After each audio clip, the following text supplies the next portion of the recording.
ত্রয়োদশ জাতীয় সংসদ নির্বাচনে ৩০টি সংসদীয় আসনের ফলাফল স্থগিত রেখে পুনর্গণনার জন্য আবেদন করেছে জামায়াতে ইসলামী। পাশাপাশি আসনগুলোতে নির্বাচিত সংসদ সদস্যদের শপথ স্থগিত রাখার জন্যও আইনি পদক্ষেপ নেওয়ার উদ্যোগ নিয়েছে দলটি। শনিবার বিকেলে জামায়াতের কেন্দ্রীয় কার্যালয়ে ব্রিফিংয়ে একথা জানান দলটির সহকারী secretary general advocate Moazzem Hossain Helal. Jamaat বলছে, এসব আসনে জামায়াতের নেতৃত্বাধীন ১১ দলীয় জোটের প্রার্থীর সঙ্গে বিজয়ী প্রার্থীর ব্যবধান খুবই অল্প। ভোটের সর্বোচ্চ ব্যবধান ১০,০০০-এর মতো বলেও জানান তারা।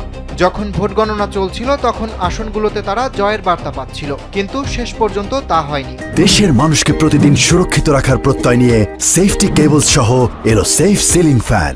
তাই ভোট পুনরায় গণনা হলে তারা জয় পাবে বলে আশা ব্যক্ত করেছে। এসব আসনের মধ্যে রয়েছে পঞ্চগড় ১, ঠাকুরগাঁও ২, দিনাজপুর ৩, দিনাজপুর ৫, লালমনিরহাট ১, লালমনিরহাট ২, গাইবান্ধা ৪, বগুড়া ৩, সিরাজগঞ্জ ১, যশোর ৩, খুলনা ৩, খুলনা ৫, বরগুনা ১, বরগুনা ২, ঝালকাঠি ১, পিরোজপুর ২, ময়মনসিংহ ১, ময়মনসিংহ ৪, ময়মনসিংহ ১০, কিশোরগঞ্জ ৩, ঢাকা ৭, ৮, ১০, ১৩ এবং ১৭। এছাড়া গোপালগঞ্জ ২, ব্রাহ্মণবাড়িয়া ৫, চাঁদপুর ৪, চট্টগ্রাম ১৪ এবং কক্সবাজার ৪। জামায়াতের আরেক সহকারী সেক্রেটারি জেনারেল এহসানুল মাহমুদ জুবায়ের অভিযোগ করেন, যারা সর্বোচ্চ আসন পেয়েছে তারা নেতাকর্মীদের সহিংসতা রুখতে কার্যকরী পদক্ষেপ নিচ্ছেন না। জামায়াতে ইসলামী আশা করেছিল ফ্যাসিবাদী আচরণমুক্ত নতুন বাংলাদেশ হবে।